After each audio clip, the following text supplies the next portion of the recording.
Одоо энэ Андуудын уртлын хэсэг дээр хийгдэж байгаа авто маань ингээд яг үйлдвэр дээр нь ирчээд Төв аймгийн Сэргэлэн сумын газар нутагт одоо Боржин чулуу ордон дээр тийм ээ.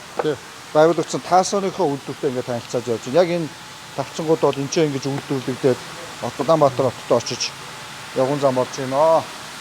За бид нар үргэлжлүүлээд Төв аймгийн Сэргэлэн суманд байрлах Улаанбаатар хотоос хойш 75 км байрлах таасаагийнхаа үйлдвэрлэлээр Отгонбаяр захиралтайгаа яг хүрэлцэж ирээд байж байна.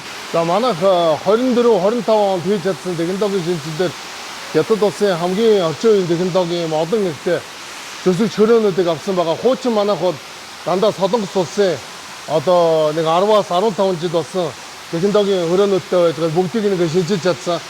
Цоо шинээр 4 хөрөө нийт манад 12 хөрөө ажилладаг. Чулууны зузаан гаргаад байгаа чи яг энэ дунд хэмжээнүүд. Энэ дунд хэмжээ. Энэ одоо ирнүүдээ хийгээд спейсрээ хийгээд хийсэн байгаа. Спейсер хийгээд ингээд төлчээд тэгээ хийж байгаа. Тэгээ одоо энэ ч чулуу зүсэж байгаа байдал юм чи. Энэ маань одоо чулуу зүсэж байгаа байдлын тавигдсан байдаг.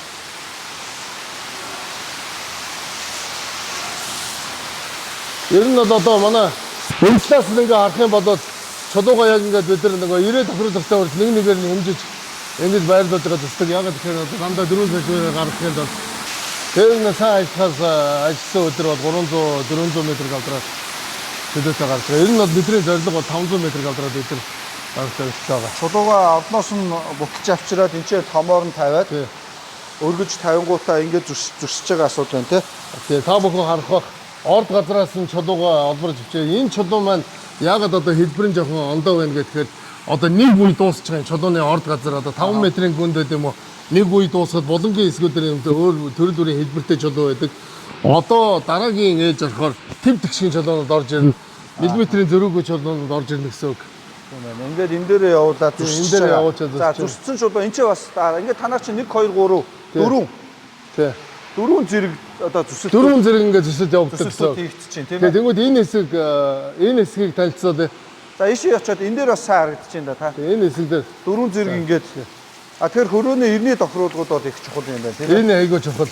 Тэгжээж яг 4 м гарна. Зарим үед одоо гологдолтой хэсгийг нь бол бид нар үйлдвэрлэлд оруулахгүй яг 4 см-тэй хэсгийг ингээд үйлдвэрлэлд оруулчихдаг. Төрөний том байсан чулуунууд маань банцлагдаад ерөөсөө хатаа ингээд 4 мм-ээр ингээд банцлагдсан байгаа. Энэ банцлагдсныгаа цаашаа одоо банцлагдсныгаа цаашаа тэнд арзаалагч машинаар оруулж байгаа. Арзаалагч машинаар шууд арзаалагч юм байна. Шууд арзаалгаад хамгийн сүүлдний хэмжээ. Тэгээ уртааш нь зүсээд хөндлөн зүсээд уртааш хөндлөө зүсдэг арзаалагч юм хоёр шугамтай. Хоёр өөр янзаар ингээд хураацсан. Тийм ингээд хоёр өөр янзаар арзаалагдаг байгаа. За энэ ингээд жижиг дөрвөлжингүүдийг бас гаргаж байгаа юм байна тий. Тийм энэ бол яг өөр нэг газрын компани захиалга. Тийм шүүхийн шийдвэр ерөнхий газрын захиалга. Орд газар дээр 7 м-ийн гүнд орж ирээд чанар бол ирж сайжирчаад байгаа юм байна. Хэлбэрлээд энэ хэсгээ ордоо нэг танилцуулаач.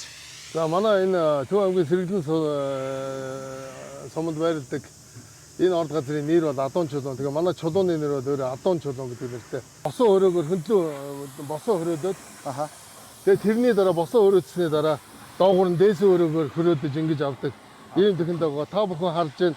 Бид нар ойролцоогоор нэг 7 м орчим гүнд ороод ирсэн. 7 м-ийн чулууны чанар бол ирж сайжирсан. Ийм байдалтай. Одоо ингээд доошо зүсэж чинь тий. Энэгээр энэ хөрөөнүүд яваад хоёр хөрөө ингэж харагдаж байна. За энэгээр та бүхэн харж байна л да. Хуучин одоо яадаг гэсэн хэрэг метр 40-тэй ингээд хөрөөдөг гэсэн бол одоо ийм дундуур нь дахиж хөрөөдөд илүү ягаад шууд одоо үйлдвэрлэлийн хөрөөнд ороод ямар ч алдагдал гарахгүйгээр 30-60 авахаар ингээд дахин ийм хөрөөдөж байгаа. Тэгэхээр энэ чулуу одоо гарангууд тэв тэгшгэн ямар ч алдаагүй өндөр чанарын хавтан үйлдвэрлэж гарна гэсэн үг. Энэ хоёр хөрөө маань яваад уртааш нь ингээд зүсчихэж байгаа. Тэгээ энэ уушаад бүгд зүсчихсэн шүү. Босоогоор нь. Бүгд ингээд бүгдчихсэн байгаа тий. Бүгдийг нэг гүн нь ингээд хиттэй зүсгөө. Одоо метр 30 өндөртэй зүстэй. Метр 30 өндөртэй зүсээд. Тий. За тэгэхээр нь одоо дараа нь хөрөөндөө одоо бид нар метр 80-аар метр 30-аар хийгээд хэвтүүлээд оруулчихна гэсэн үг. Тэгэхээр доошо хөрөөний ир маань ойролцоогоор нэг 65 орчим сантиметр дарахаар нэг 65 см өргөнтэй хавтангаас 30-30-тай хоёр хавтан гарна гэсэн. Одоо чулууны орд газар бол ингээд яг ингээд байшин барьж байгаа юм шиг ингээд зүсээд ингээд тэгшлээ чулуугаа аваа явдаг. Тэ одоо ингээд энэ дээсэн хөрөөнд эний доогуур орж ингээд зүсээ тэ. Дээсэн хөрөөгөө бид нар хөндлөн зүсэж хагаад одоо ер нь бол манай технологи жилээс жил сайжруулдаг байгаа. одоо нэг хоёрын чулуугаар ингээд маш бага хэмжээгээр дээзөргөө татдаг гэсэн бол одоо технологид суралцаад ажилтаа хятад авч дадлаж яваад тэгээд том хэмжээгээр нь татаж маасаар нь ингэж гаргаж ир зарлаа боруулах ийм одоо ажиллагаа явуулж байна. Тэгэхээр энэ маань одоо доогуур нь хөрөөдөж ороолыг хөрөөж байгаа гэсэн үг. Аха. Дэш өөрөө. Тэгээд энэ талбай тэр доотлын талбай энэ талбай маань ингээд нэгтчих юм бол 10,000 орчим метр квадрат талбай дээр бид нар ингээ ямар ч асуудалгүй одоо дотоодын хэрэгцээг анх чулууга олбох бүрэн боломжтой. Эндээс аваад ковшоор очиад тий эндээсээ бодох чулууга тэр сэрэт ковшоор 16 тонны ковшоор аваад тэгээд тэр доор ирсэн хоово машин дээр ачаад талбай руугаа очисгадаг гэсэн. Тэгээд бид нар бол ингээд шин цоо шин монголчуудын чаддгүй ингээ үйлдвэрлэлийг хөгжүүлээд суралцаад жилээс жил сайжраад явж байгаа. хөрөөг нэг очиод харчих уу? Хамгийн том хөрөөг. За энэ ч одоо актер чулуу хөрөөддөг. Байгалийн чулуу хөрөөдөд ийдээд байгаа том хөрөө тийм ээ. Тий. Тоосон зэр бол амар гарч байна. Усаар технологи угааж хөргөж. Энэ одоо ерөөсөө бид нар гүний ус ашигладаг бол дандаа ил усыг ингээд ашиглаад байгалийн борооны усыг энэ хажуу талын цөөрөм дээр цуглуулж агаад ашиглаад ингээд За нэг том хөрөө маань энэ явж байна тийм ээ. Энэ жижиг эртээ өрөөгөөр эхэлж яваад Эхэлж явт юм уу? тий тэгээд тэрний дараа тодорхой хэмжээнд ирээ солиод том эртээ тэр ард тавьснаар яваад ингээд явдаг байгаа. Ингээд чулуугуудсаар хамгийн баярлаад байгаа онцлог нь бид нар технологийн шинжилт энэ жилээс хийж чадсан юм. Яг энэ үйлдвэрийн шинжилсэн хөрөөндөө ороход ямар ч алдаагүй зүсэгдэхээр энэ чулууга зүсэж чадчихад одоо маш их анхны олборлолтон дээр тий. Нөө том хөрөө маань ингээд хоёр зэрэг явчихсан юм тий. Жижиг хөрөө явсны дараа том хөрөө ингээд явдээ. Энд чинь доошоо метр 30 хүртэл.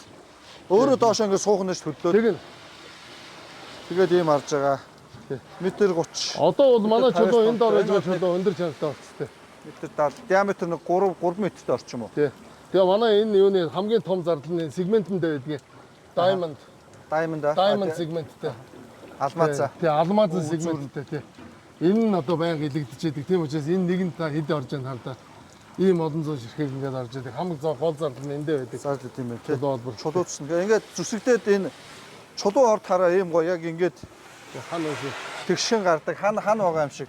тий. Одоо энэ ингээд дээшээ 1 2 3 4 5 туй дээр хамгийн одоо урж байгаа гэж байгаа тий. Тэгэхээр энэ өөрөө бас ингээд их чухал ач холбогдолтой салбар. Монгол улс ер нь өөрсдөө дотоодоо цаашаа хөгжөөд аль болох нэмэн өртгөө дотоодоо энэ барилгын суурь материалууд олох цемент одоо энэ чулууг ингээд дотроо үйлдвэрлэх гэдэг бол маш өндөр ач холбогдолтой. Цаашид энэ барилгын салбар дотоод гадна басаадны материал, дотоод энэ чимэглэлийн материал эдгээр дээр бол энэ чулууны үйлдвэрлэл бол маш өндөр ач холбогдолтой. Тэгэхээр энэ манай Тасо шиг үндэсний компаниар Монголдо ингэж уурхаагаа олборлолтоо ингэж хөгжиж ийж Монгол улс дотооддоо үйлдвэрлэлд нэмэн өртөг шингээх энэ барилгын материалуудыг үйлдвэрлэх бас дараагийн чухал сегментүүд энэ чулуу материал байна. Тэгэхээр өнөөдөр ингээд тохиол захирлынхаа Тасогийн хамт олондоо танилцсан. Би бас түрүүн дуусах гэсэн энэ ордон дээр нь ирээд бас сэтгэл хөдлөөд. Тэгээ үүний араасаад Монгол улсад энэ гадна басаад шилэн материал тийм ээ шат тэр PVC шат гэдэг хийгээд ингээд барилгын эдийн үндсэн суурь материалуудыг Монголдо идэг учраас Монгол улсын эдийн засаг өөрөө бас ингээд зөв өсөж өдөх доллароос бага хамааралтай байх. Дотооддоо нэмэн өртгөө шингэж төгрөг маань унахгүй байх. Цаашлаад төгрөг чангах боломжтой болов. Тэгэхээр би бол танаа хамт олон маш их баярлж байна. Ийм чухал ач холбогдолтой юм хийгээд ингэж байгаа. Би өөрөө аж үйлдвэрийн салбарт ингээд олон жил явсан хүний хувьд бол цаашид бол нийслэлийн зүгээс ингээд дэмжиж ажиллаж байгаа тийм ээ. Тэгэхээр энэ үйлдвэрлэл бол цаашаа ингээд хөгжөөд явах хэрэгтэй.